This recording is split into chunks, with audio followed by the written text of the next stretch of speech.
troubleshoot that real quick. I'm Gabriella Buba. I'm a debut author. My book, Saints of Storm and Sorrow, came out last month. It's a Filipino epic fantasy. I am also a chemical engineer here in Houston. So I say what I do is I keep pyrophoric explosive materials in pressure vessels and between the covers of my books. I like to write stories that center brown women. I feel like so often in our media, we're either not existent at all or we're some kind of weird joke in the background. And I want stories that center us and center, our hopes and goals and dreams. So it was really important and awesome for me to get to put together this panel and connect with so many other authors who are doing the same thing. Did we get Robin back? Uh-oh. She's refreshing. Okay, she's refreshing. Oh, I hope she feels better. Do you want to talk a little bit about your work? So going back to caricatures or stereotypes, I think growing up, that was the one thing that stood out to me the most. Filipinos were either maids or nurses. I mean, my mom is a nurse, okay? Teachers, priests. So it wasn't like a nuance, you could be so many different things. I didn't know I could be a writer or a poet. None of that existed in our world, right? So for me to be able to write I write a lot about myself in my work, and I love to read about from other Filipinos about their work and how they see the world. So I think that's exciting. I know one of the questions on here, and I'll probably touch upon that right now, but I am very proud that this coming generation, this coming generation has so much willingness to be able to open up for story time. And I don't know if that's something that, because we first generation or immigrant. I immigrated here when I was a kid, and so for me, in my family, it was all assimilation. So none of that really existed outside of, you can't be anything else but this box that the entire world, the entire world gave you. So I'm excited that there's so many young authors out there that are Filipino and are showcasing our history, because there's so many things out there that we don't really talk about or know. Yeah. And I think a big thing for me was, and a lot of writers of color will tell you this, when I started writing, I wrote stories about white people, because all the stories I read were about white people, and that exponential growth that happens when an author of color realizes, wait, my stories are about me and my culture and my family, and when they make that jump and start writing about their culture and their family and their history, I have seen it in so many authors, and the jump in skill, in intensity, and everything, it's so great. And if getting up here and telling these stories about our journey to write means that one more young author goes, wait, I can write stories about me sooner. Oh, that's what it's all about, right? Yeah, exactly. Did we get Robin back? Oh no! Do you want to go on to the next question? And then we can circle back when we get Robin. Okay. Well, I was going to say, so as a mom I have a 12-year-old daughter. She loves to write, loves to color and doodle. So for me to be able to tell her, you can write your own story, not just mama's story, about how we moved here or whatever, but how you are as a first generation. This is your story. This is how you see the world, and that's important for me to be able to honor that and to cultivate that in her. Yeah, that's so awesome. And as a mom, so important, I'm sure. Oh yeah, she stole so many more stories. And I'm gonna throw my mom under the bus because she's here and I get to do that. When I wanted an English degree at Rice University, she looked me in the eyes and she said, I'm not paying for a Rice English degree. And that's why I'm a chemical engineer. But it was worth it. Engineering pays much better money than publishing. That's okay. I was a pre-nursing. Oh, you went so the I right actually way. went through it, and then in the middle of it, I was like, this is not for me. And so I did not, and I did. So I'm a dietitian, and then became a teacher later on because I wanted to be, I wanted this schedule. I know that's terrible, but I really did want the schedule of staying home and being with my babies while they're still babies.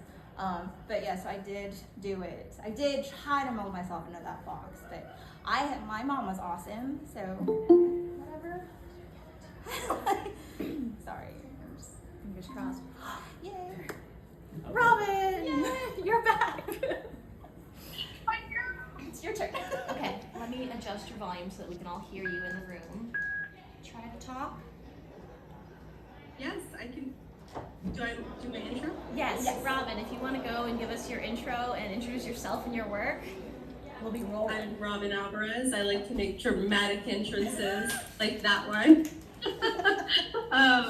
I forgot most things about myself. I work at a university. Sometimes I teach. It's not my favorite part of working at that university because I also work in a writing center. That's actually my favorite job at that university.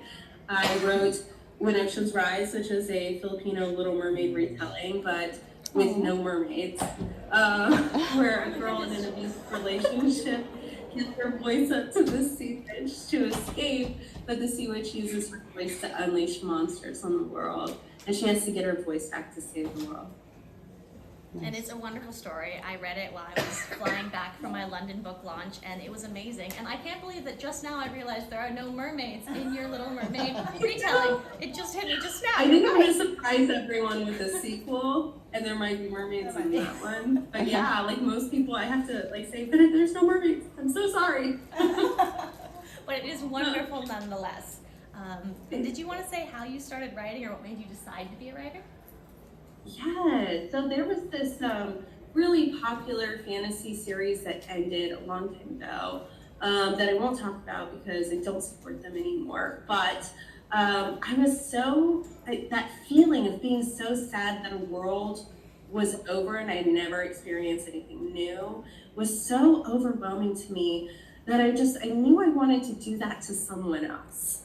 I knew I wanted to create this big thing that people really wanted to live in and were really sad for one day for it to be over. And for it to feel so very real to someone because someone did that to me. A lot of authors have done that to me since then. You know what I mean? And I was like, that's what I want to do. I want to do that. The issue was that I was 6 months away from getting my undergrad degree in media arts and animation. And I was like, I guess I'm getting a degree in the wrong thing. I ended up getting lots of jobs in like news and graphic design and stuff and wrote at night. Wrote many books at night because that was my real passion. Once I figured it out, I was like, oh wow, and I never let it go. So that's how I got into writing. That's so awesome. Yeah. Did you want to talk about how writing has impacted your connection to your heritage, identity, culture?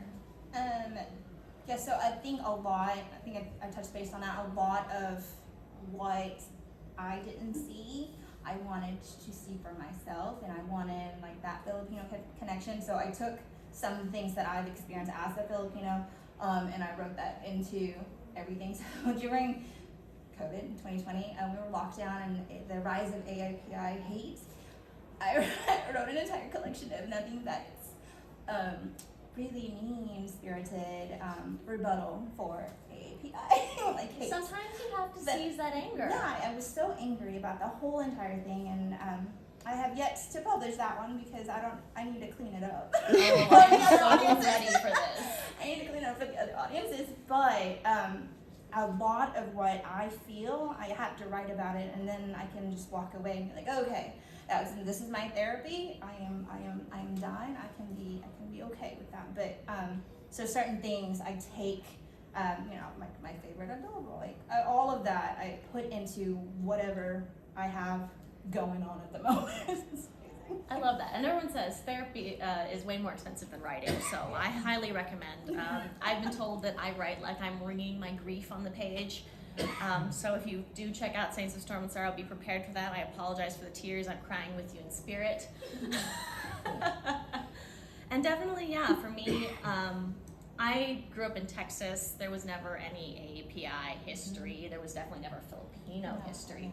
So when I actually started in college, like researching my own history, reading the classics, for me that sparked so many ideas and so much grief about what we lost and what there wasn't there in the histories. And because I'm a writer, I was like, wait, I'm a writer. I can take these 3 interesting pieces of history and I can fill in the blanks and make this beautiful story between the lines. So for me, I guess that was such a defining thing, and it really got me much more connected to the history and the culture, and being able to do that really deep dive research.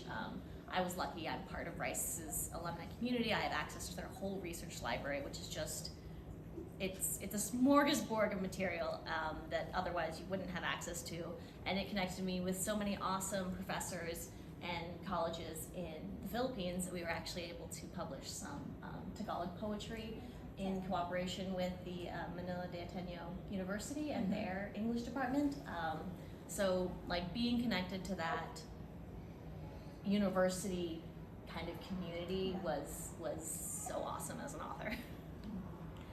And did you want to speak, Robin, on how writing impacted your connection to your heritage? Yes.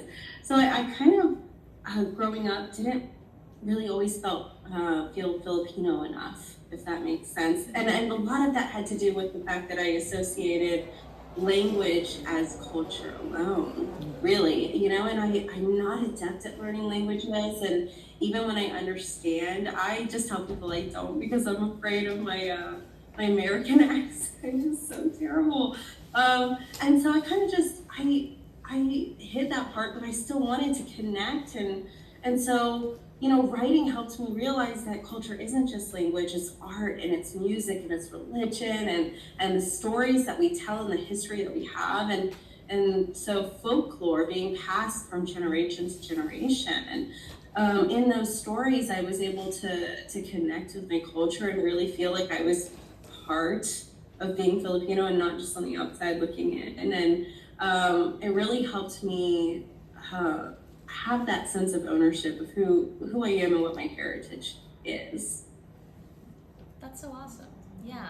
And for me, it was a great opportunity to put pieces of my own identity and experience into these Filipino mythologies and histories where I didn't see myself reflected. So Saints of Storm and Sorrow is a queer normative world, kind of calling back to the pre-colonial tradition of babaylan and shamans, and having that third gender or cross-gender sense of power and the place of women in the community being powerful and represented.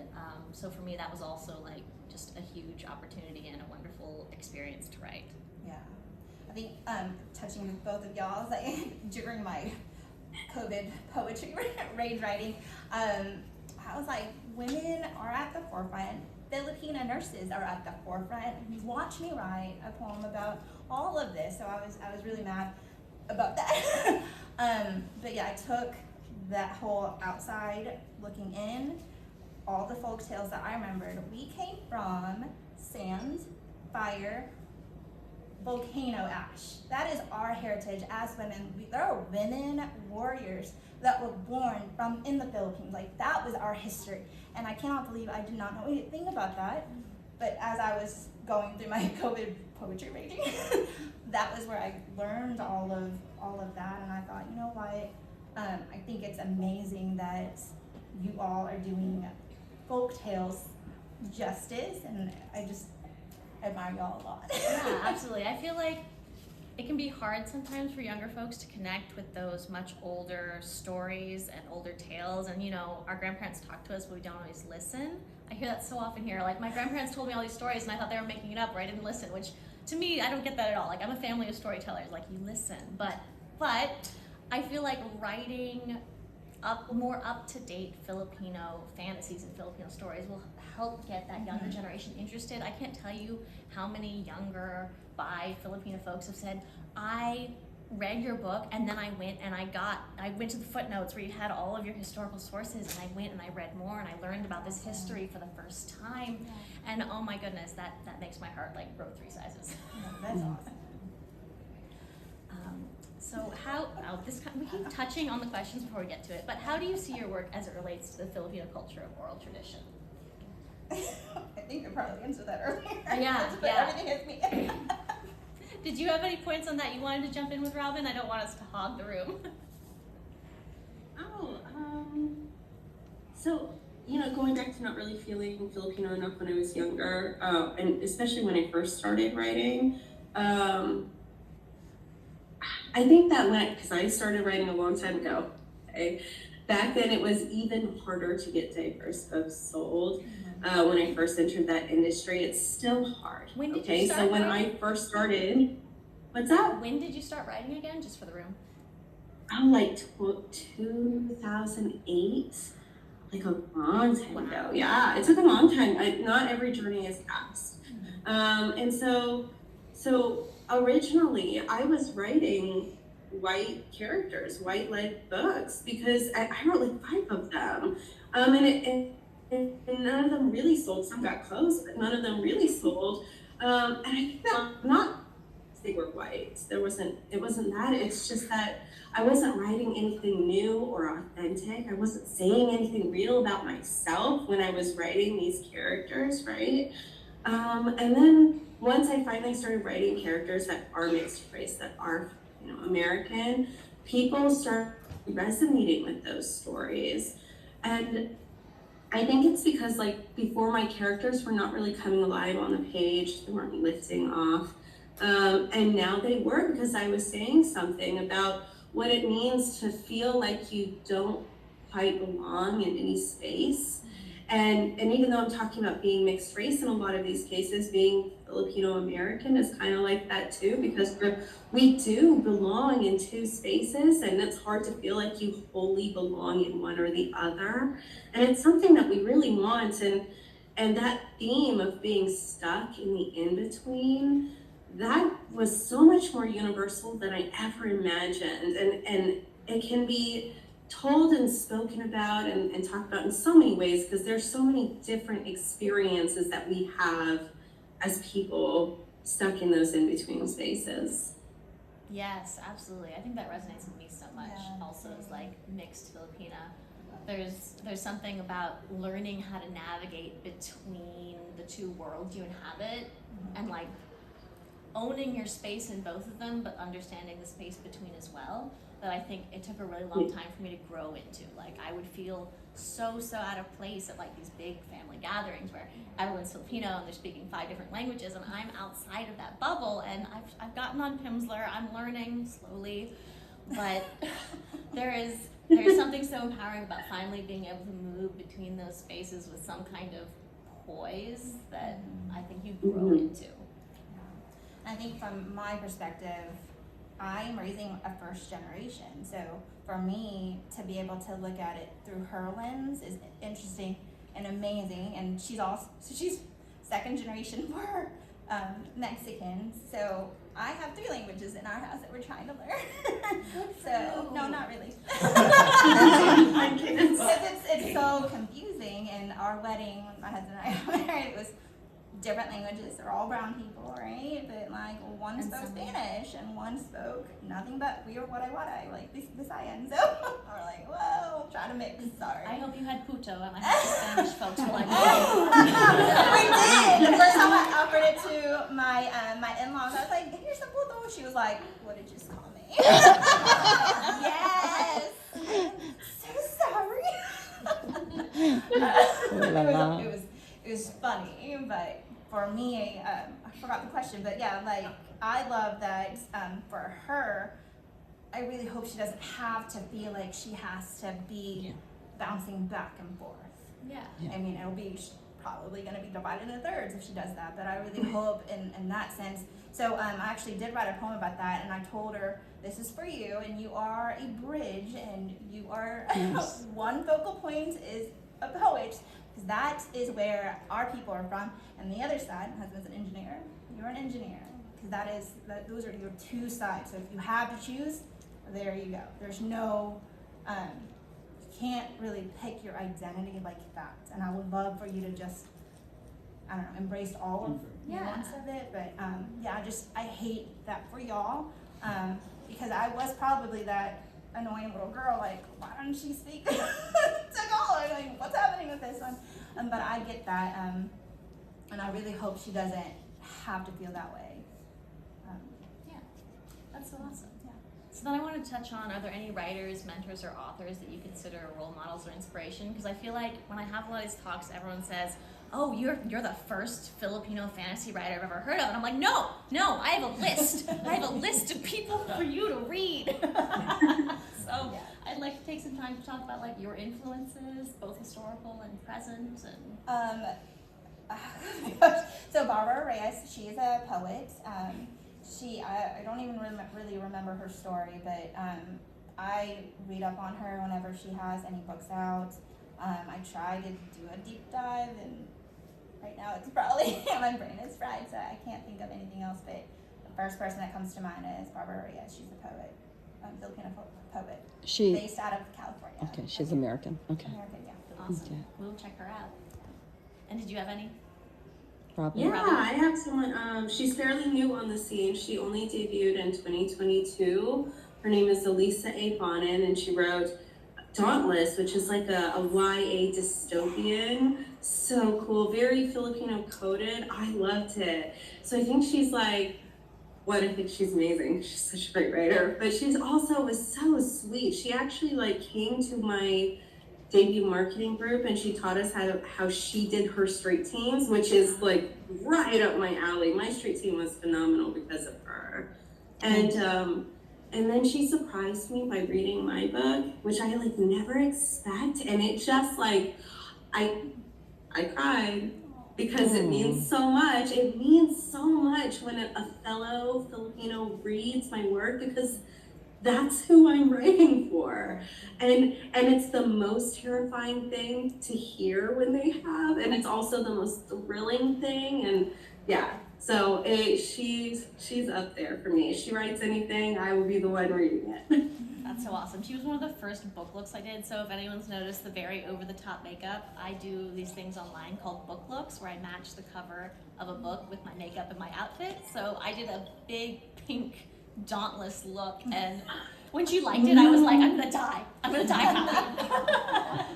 Oh, that's so beautiful. I want to see it. We'll send you the link, Robin. You'll find it on my Instagram. I'll send it to you. So for me, I think some of my biggest like writer role models, when KSVOSO's Wolf of Oroñaro came out, I'd been in a reading slump forever. I probably hadn't read anything that year, and I picked up her Wolf of Oroñaro, and I read the entire thing in 5 hours, and it is a thick book. I inhaled it, and like it fixed everything that I was looking for. I was so impressed with her writing, and she's got the whole, excuse the language, but it's called the Bitch Queen Chronicles, and I stand. It's amazing. All 3 books, and then she's got a new one out, The Blood Mage. Amazing stuff. When she offered to blurb Saints, I actually cried. That was so, like, she didn't have to do that. She doesn't know me from anyone, and my team just reached out, and she was like, yes, of course, I want to support another Filipino author. And then another up-and-comer is Thea Guanzon with the Hurricane Wars. She was a bestseller in the US and the UK, and like following in kind of their footsteps with Saints, just amazing stuff. And then, so what do you hope readers will take away from your work? I just realized I didn't really talk about my mental health. You should touch on that. Because it's a big thing. So for me, I wrote a poetry during my postpartum depression, and it was a memoir/poetry, and I wanted someone to be able to pick that up and go, okay, at the end of this, I am not alone. And that's really where I wanted, because I wanted that. I wanted someone to go, I get what you are going through. I went through it. This is how we can help you. And so that is why I just realized that. I'm like, so I do a lot of mental health talks and advocacy, and I relate that a lot to my writing. So a lot of, when I say a lot of me is in that's from all of the motherhood stuff comes from. And I think I would love to see another Filipina to actually say, I had, PPD, I had anxiety, I had this, and represent that. So if I'm the only one, come at me. Yeah. No, let me know. I would love to talk to you, but in all of the conferences I've ever gone to, I've never encountered another Asian Oh. female. I feel like And that's sad. in brown communities and also the Filipino community, we have such a hard time being open about mental health struggles. Yeah. And I think it's so important to have someone like you who's willing to be like, no, we are struggling like this. We don't have to pretend. And we don't can- pretend only white people have mental health issues. And we can normalize it. There's Yeah, we help. can normalize. You don't So, have to struggle alone. Yeah. That's so important. so, and again, the whole thing comes from like, I'm a mom, and I want my own daughter to go, my mom went through this. She absolutely survived it. She is Yep. sort of thriving. But I want her to know that there is help out there, and then if I'm the only audience, at least someone out there will know that there's a light. I am here, talking about that. So there you go. Yeah. I don't know why I didn't mention that. Nice. Absolutely, absolutely. Sorry. And how about you, Robin? What did you want readers to take away from your work? And I know your foreword, like, it touched me. It was impactful. So don't let me take that away from you. You take that. I'll start with the lighter thing first and then the heavier thing. The thing is, every time I have, I'm thinking about this, I want people to read my story and then go look for other Filipino stories. I want that so bad. I want them reading so many things. I can't write all the stories. There are so many Filipino writers writing their stuff out, and I just want that so bad. So that's one thing. But then also, my book it's about abuse. It's about being gaslit, right? And feeling so trapped that you want to escape and you have no way. You're willing to give up your entire voice to escape. And so I guess I hope that people, they see the warning signs before it happens to them. It did happen to me as a teenager, which is why I wrote this book from the teenage perspective, because we like to think we don't do that to each other at that age, but we do. So I want people to see the warning signs before it happens to them, but I also hope that people understand that when you are a brown person, it is so much more likely to happen to you, and for you to be disregarded and to just keep speaking, just keep using your voice, just keep saying the things that have happened, because you deserve to be heard. We all deserve to be heard, and every time that you say something, somebody else is also benefiting from your voice being heard. Yeah, absolutely. So for me, the foreword of my book is that Saints of Storm and Sorrow was written for all the little girls that grew up swallowing down their anger like shattered glass. And I think as we grow up, we kind of lose touch with how intense and immediate our emotions were as a child, and we learn how to become, you can't be the angry Asian woman in a corporate office. Then you're the dragon lady, and then the bamboo ceiling appears. Everyone has to like you. And you've got to swallow it down. You've got to be poised and presentable. And I think Saints of Storm and Sorrow is about like reaching in there, whatever you stuffed down, and grabbing it and being like, no, that's rage, and I'm gonna make it everyone's problem. So I hope that, and I mean that in the best way. So I hope that Saints helps people be like, no, that thing that I'm swallowing down, that's grief. And I need to pull that out, and I need to examine it, and then I need to share it, because that's how healing happens. I think if you just keep swallowing down, then it cuts you up. It doesn't ever go away, and it doesn't heal. Yeah. So that's what I hope people take away from Saints of Storm and Sorrow. And then, what's our time, dear? You're 28 minutes. Okay. So I was going to do a final closing question set, but let's kind of open it to the room. What are questions that you guys have for our lovely authors? Let's make this a little more interactive. We could keep gabbing. We're authors. We can talk. So, first of all, I'm so impressed at how you young Filipino women are able to write and work at the same time and raise kids. So that's impressive. Bravo. But Yes. my question is about mythologies and how much research. You said it's just about myths from our ancestors. How much research did you have to do to weave those myths into your novels or stories? I'll start and then probably hand it to Robin, order-wise. So for me, Saints of Storm and Sorrow is kind of a retelling of a couple myths. I took the Tagalog creation story. My grandmother was always telling that story. She loved it, and like the concept of like humanity coming from a garden. She was a big gardener. So I took that story and I did a slight retelling of it to kind of fit my world. So there's actually a poem in the middle of my book that's a retelling of the Tagalog creation story, and it kind of sets up my pantheon and the magic system. And then I included the Bacchanal in my work, and swallowing the moon is kind of a key plot point because I really wanted to showcase the we have dragons too. And I feel like Nobody knows that. nobody knows that. Nobody knows about Philippine dragons. And so getting to include that in my work was really awesome. I did a lot of research into different like myths. I think my favorite one was it's the Index of Mythologies, and right now the author's name is escaping me, but it's in the afterword of my book, and and going in there and finding out all the different regions' names for the Bacchanal. So I think Bacchanal is a Visayan word. Someone in the room correct me if I'm wrong. No. And Tagalogs, we use the word laho for the eclipse and the dragon, and there's a crab that eats the moon in Mindanaoan cultures, and I think there's a tiger in, my brain's emptied right now, but there is a tiger that also eats the moon, and I loved how there was this diversity of mythology across the islands that I got to kind of showcase my own little piece of. Tell them a little bit about how you researched this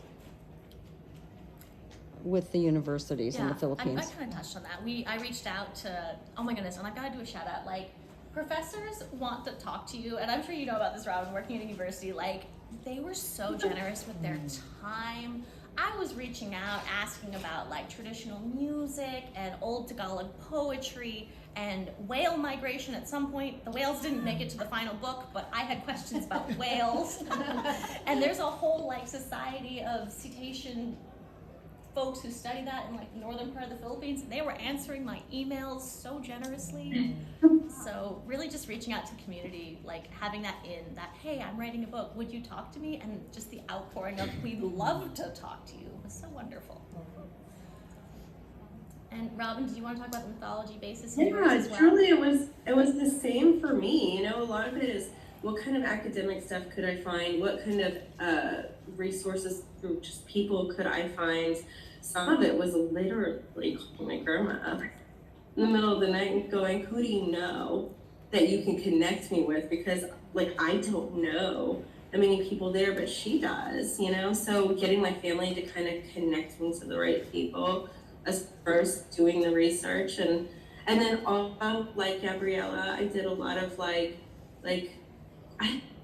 the oral traditions of certain creation myths, and was like, okay, here's all these different variants of the same myths, because we know that folklore is going to change depending on the region, because by nature it's word of mouth, right, originally. And so I kind of figured out what worked for the story that I was telling and tried to honor that as much as possible, but I also was doing a retelling of a more European tale. And so I did have to kind of think, how does this work with some of the mythology and learning about the Philippines? And it was really cool to kind of connect that way, and to kind of see like one of the women characters just kind of be cast away and go, no, let me pull her up. Let me make sure that she's seen and heard, because in some of the cases, like she was the wife of Captain, one of our major gods. So in some mythologies, she didn't exist in those stories at all, and then in some she did. And so it was really interesting to pull her up and give her more of a role and a voice, and just know that I am taking fiction, and that I always recommend looking at real history, which I did. And I also thought it was so cool how your book had what did you call it? I'm gonna get it wrong. You had like a Filipino Wikipedia of all the different creatures that were being unleashed. And like, that was so cool to see and read. Like, I love that. That's awesome.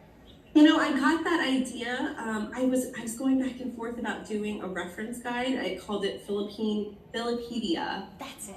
Wikipedia. And I was going back and forth, and I'm in one of those like nice groups of other Filipino Asian women mythologies, writers, right? Uh, Yeah, and Kat Cho actually recommended it because she did it in her debut, and she was like, "Listen, people loved mine, and they found it very helpful because what if a student is in school and there's no internet access? Well, they can still flip to the back of your book." And I was like, "That makes sense. It makes all the sense."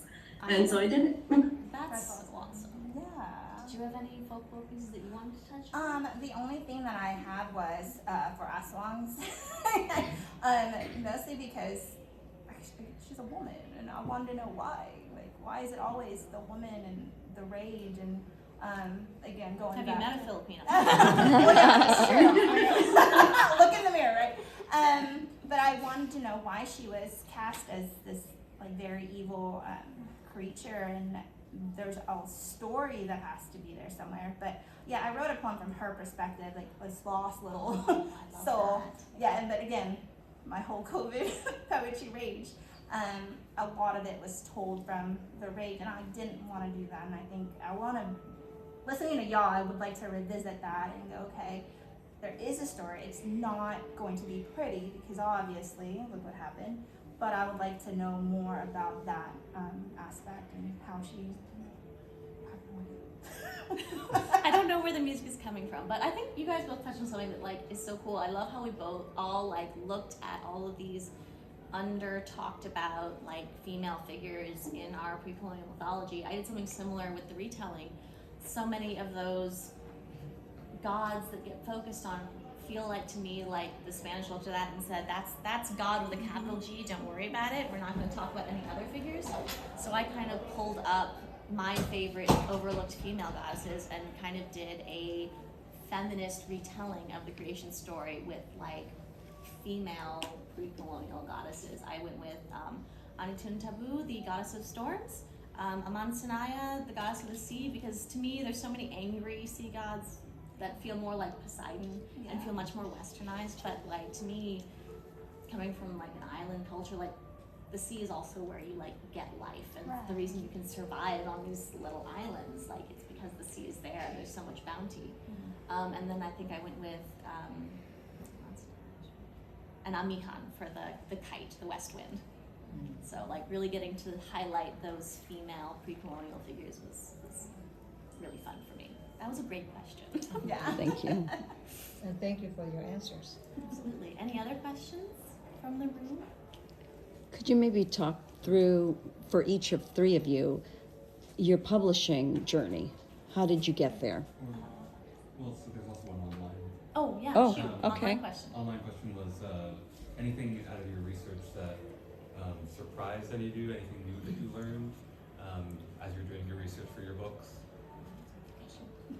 One of my favorite pieces that I found, I was like reading through like Spanish friars talking about pre-colonial laws and traditions like from the Philippines.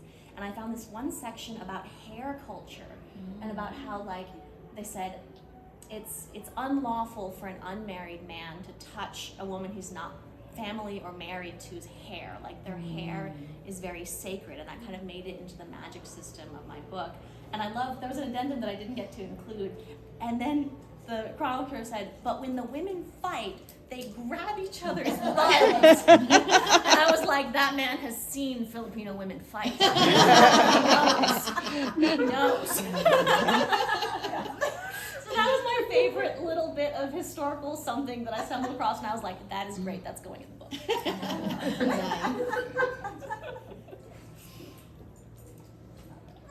So how about you guys? Historical bits and pieces you guys wanted to share about? I'm blanking. I'm absolutely blanking. I remember learning very, very early on, so this is gonna seem probably obvious to the room, but that very early on again, that a swan was really just the blanket term for so many kinds of shapeshifters, and we have so many kinds that seem similar, and then they have their differences. So yeah, but you know, that was so long ago. That's so great. Share that a little bit more. I'm not familiar with this. What Robin just said. A swallow? Aswang. Aswang. Okay. Okay. Yeah, manananggal. Manananggal. That's what I was Okay. A yeah. witch. Okay. Okay. Thank you. Yeah, yeah. I'm from Aklan, and we have Aswan stories. Okay. And when you were talking about this evil woman, I'm picturing someone from my hometown. Oh.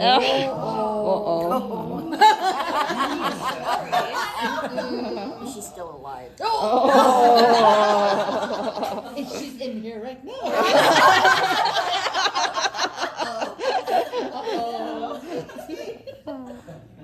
Okay. Cool. And then you got a question about like publishing journeys? Yeah, I think the people would be interested in your Do you want me to publishing do that? 'Cause journeys. You have the most established career in the room. No, thank you. Oh my goodness. So when you said 2008, I was like, wow, I was getting married in 2008. How old are these, please? That was my first thought. Babies. You're We're very young. babies. You're babies. So it started actually, I mean, we all, at some point, right? You all decided to write. I was writing diaries, journals, whatever. And then it started as a bet in college. My roommate, she went off and had her little summer romance. And then I was stuck at home. And I was like, well, my very white college roommate is having her Italian, I don't even remember what country, romance, and I want to have my own version of it, but I'm the Filipino, so I'm gonna write my story into this. So I took two different POVs and merged that, and then I didn't finish writing until about 2014, so when my toddler was being a toddler, I decided I'll just throw it out there, see what bites, and I started this small independent company, and then they just took it. It's out there somewhere. Nice. And then after that, I had, so fast forward. Did you have an agent at that time, or you I- went directly to the publisher? I guess just similar with y'all's, I went and queried and did all of the things, and it was a small indies and based out of Hawaii, Okay. of all places. Nice. But yeah, they liked it. It had enough. And what was the title of this one? It's called Love Defined. Love to find. Okay. So, but yeah, so I did that, and then fast forward 2017, 16, I had postpartum depression, and that was around the time that I was trying to research, surely there is a Filipino, surely there's mental health out there available for me as a brown person, and I couldn't find myself in that, so I wrote about that, and poetry first, because that's all I had time for. I have two kids. And then it became, I'm going to write my story the way I want to be known for. And so if I am known at the end of this room, if you just know me as that, not crazy, that mental health lady, I have done my job, so thank you so much. And you can look me up. But for me, that was where I started. I'm just going to focus on poetry because, again, at the time I had two kids. And I wanted to just little blips and pieces of this is my story, this is my mental health journey, and how I got from my background of being mom, Filipino writer, teacher, all of that, and I just All those hats and all of those hats, and I put it there. So I'm still in the middle of writing, and I like to clean up my COVID thing, because a lot of it is Asian American inspired, and with my heritage, with the folk tales that's also in there. But I would like to clean that up and eventually publish that. But right now, I am just here. Thank I you. have a side question. Yeah. Do you find it hard to go back to what you wrote during COVID? For me, I wrote a whole novel during COVID, and touching it is like shoving my hand into a hot stove. Like my brain at that time was a Yeah. terrible place to be, and so that draft is a terrible place to be. Yeah, actually, when you invited me to this one, I picked that up because I was like, well, okay, let me revisit this and figure out what's happening. I read through that thing. It's a lot of anger, and I'm like, I'm not that person anymore, a little bit, but I'm not, I'm not as angry anymore. You know, I'm in peace with that, and I would like to revisit that, and I would hate I mean, good gosh, if I had published that at that point, it would be bad. But, so yeah, I am in between. I'm just here. I'm honored to be here. And so Robin, I know you had I've been watching your Instagram, so I kind of seen your publishing story, but would you like to share with the group?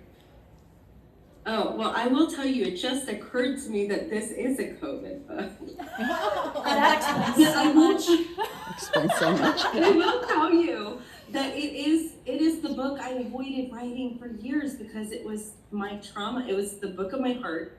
It was my trauma. It's the hardest thing I'm ever gonna write. I'm never gonna write something that hard again. Because that was trauma. So yeah, but I didn't realize it until you said it. And I had to read it a lot. Yeah, oh my goodness. Anyway, so yeah, I did. It took me a long time to publish. It took 13 years of like no's, right? I had an agent during that time, but we went on submission and then she kind of just refused to submit anymore, which was nuts because it had only been like 5 people, not 5 places, 5 people. Oh my goodness. And so it was such a weird, like broke my trust kind of journey that I kind of just wrote and didn't really query anymore. And then I got like a mentorship with Writer's House while my, like, I don't know, that's a little backwards. I got a book deal because one of my friends got very, very sick. She was also Filipino. She had cancer. It happened all very quickly. And I had this like very big urge within me to just be flexible. That's what my heart was telling me. Just be flexible and live because you waited for so long and you're missing life.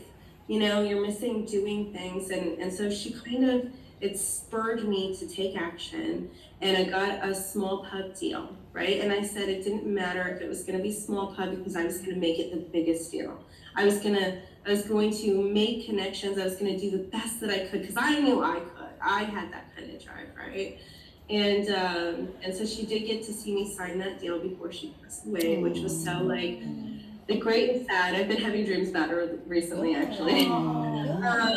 Yeah, and so it was great and sad, but it did push me. And the thing is that it did end up to being so much more than I thought it could be. Nice. Being with a small pub, right? And even when it kind of like they weren't like the best people, I still made a lot of relationships and friendships out of it and like had my book go to a lot of lists and stuff. It's great, but great and terrible. And I ended up like, you know, connecting with Owl Crate, who's doing my next one, and like as an anthology, they're doing that. So it worked out. I kind of like lost track of where this journey was going, but so like it worked out, but it took a long time. It took writing the book I didn't want to write because it said the most about me, and that was really very terrifying. And I did end up with my second agent because I had a Writer's House mentorship, which was really just about learning about publishing jobs. It's not about like helping you as a writer. And you know, he would give me advice every once in a while because he was really nice. In fact, I'm still with that mentorship because he like won't let me quit because he's so nice. Yeah, and you know, he would tell me like, okay, Robin, you're in Texas, you need Texas to know about you. And so then I got on the news and I got syndicated to a bunch of major cities in Texas, which was really cool. And you know, every time he would tell me something, I would go, okay, hey, I did it, I did it, hey, I did it. And then one day he goes, you know, you've gone about as far as you can go on your own. You need an agent. And I like cried. I scared him. I cried so hard because my trust had been so broken. And I told him, it dims my light. Like I am so happy right now doing what I'm doing. I don't want to be dimmed like that again. And he was like, you just need to just remind them what you're doing. Remind them who you are. Even if you don't have anything to sell to them, because I didn't. I had nothing to sell to them. But he was like, just tell them what you're doing. I had a mythology I was doing, so I was like, okay, fine. I messaged people, and they were actually interested. I couldn't believe it. I think there was just enough digital footprints of my book and you know what I was doing and that deal. And I ended up with my second agent, who we have since signed 2 contracts. Nice. that I hadn't really like missed. But like we've since signed 2 contracts. We're gonna go on submission for a proposal soon. So it's worked out that I was flexible, but it did come from a very heartbreaking, terrible place, and I lost something that I wish I had back. You know, I wish I just had my friend back. Yeah. Sorry, I talked for so long. No, that you've had a serious publishing journey, and honestly, I'm not surprised you got an agent with just like your footprint, because there is no one who hustles online like you do. I have seen so much of your work, and when I saw your stuff, I was like, that's why I wanted a panel. That's why I want to be on a panel with. Nice. That's very sweet. Thank you. I got here late, and I was wondering, did you read anything from your book, like each of you, like a passage or Oh, very something nice. you want to Done that. share? I don't have my book in Oh. the room right now. Read from the of my back. giant book. Yeah, read the Okay, back. let's do that. I want to hear something. Oh my gosh, it's so cute. Yes, oh my goodness. It's a giant Saints of Storm and Sorrow. I made this at the library. The Houston Library has giant printers. Go use them. Nice. So, Which one? A-Leaf. Amy, okay. So, Maria Lenurin has been living a double life for as long as she can remember. To the world, she's Sister Maria, dutiful nun and devoted servant of Anilan's Cotician colonizers.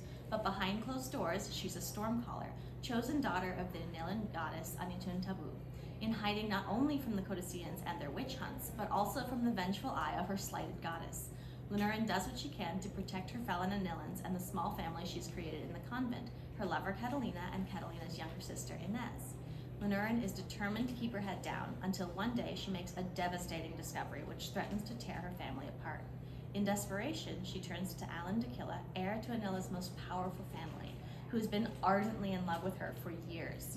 But this choice sets in motion a chain of events beyond her control, awakening Anitun Tabu's rage and putting everyone Lenurin loves in terrible danger. Torn between the call of Alan's magic and Catalina's jealousy, her duty to her family and to her people, Lenurin can no longer keep Anitun Tabu's fury at bay. The goddess of storms demands vengeance, and she will sweep aside anyone who stands in her way. Oh, okay. Wow. Now I understand why Saints is on here. Yeah. I just noticed, I don't like reading books, I like audiobooks. I have an audiobook. I noticed. And I saw that, and I was- Very I noticed that, good. and I was gonna ask. Listen to her audiobook. Yeah, It's so I was gonna, good. did you enjoy reading the book yourself, or did you think about actually hiring somebody else to actually read? Oh, I did not read the book. That Okay. is, we hired some excellent Filipino voice actors. We got Okay. Denise Cabanella. She's done a lot of audiobooks for Filipino authors. She's amazing.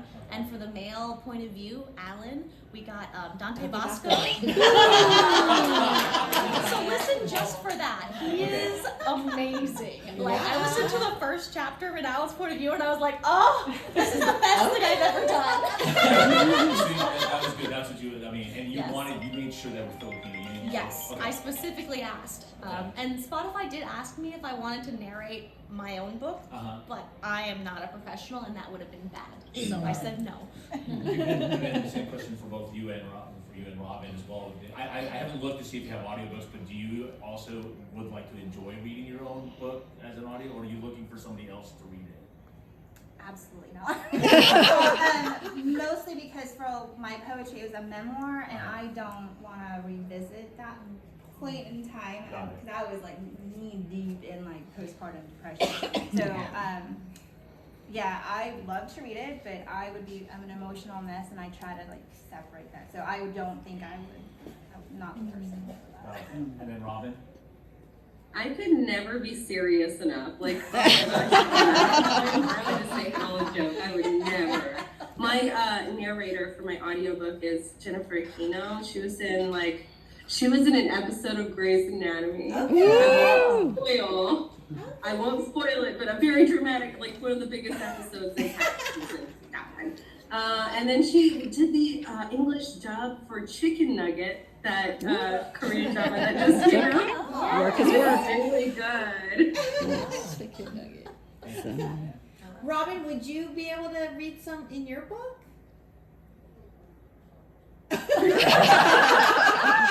Just a passage or two? Yeah. Like a juicy part. Let me go to the, like, let can see the sea witch painting. Okay. Yeah. Oh. Sorry, this is not my marked book. I'm not at home right now. Okay. This is from, she's like had a surf accident and been drugged underwater. Okay. A shock of chilly air hits my face.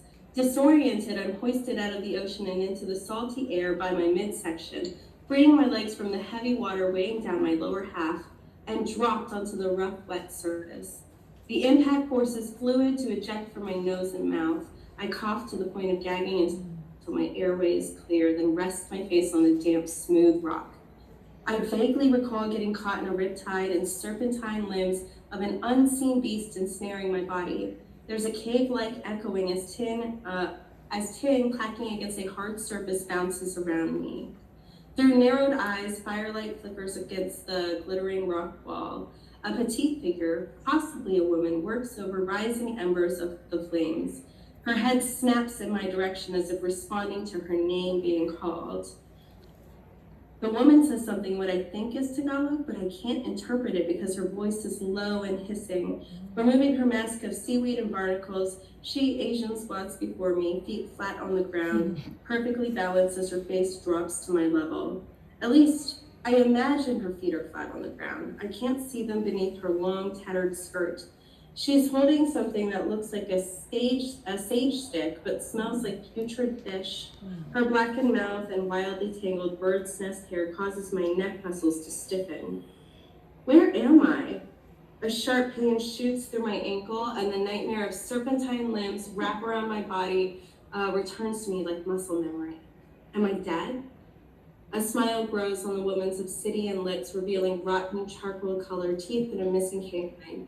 She shakes her head. At least she understands me. My shoulders slump, yet my uncertainty about my safety causes my throat to dry. Did you save me? My voice cracks. Years of being taught not to sound impolite, as politeness is so highly valued in Mom's culture, forces me to add the honorific particle, po, at the end. Did you say me po? The homeless-looking woman seems appeased. Not yet, but I can, Malaya. The woman's scratchy voice stretches up words, chilling insides. How does she know my name? Nice. Thank you for that. That's amazing. I want this book now. Yeah, you gotta get them. So Yeah. we got the 2-minute mark. So before everyone disperses, we do have some author newsletter sign-up sheets. So if you put your email down there, we will make sure that you get everyone's contact, where to find all their works and all of that after the conference. So that I wanted to get that in. Did you have a final question online? We had one online question, which was any words of advice for young Filipino creatives or young Filipino writers or creators making their art? Send it out. I spent like 6 or 7 years terrified to show my work to anyone after one rejection, but you just have to keep sending it out. I'm a firm believer. You have to have one yes. So take 350 no's. That's how many rejections Saints got before I got my one yes. So just put it out there. You will find that one set of eyes that's going to say yes. Nice. Good advice. So true. Thank you. So well, thank you everyone for coming. So are you going to be selling this at the book fair? I will be at the book fair. Yay! Hit me up. I will sign your copy. I have swag. I have little miniature books.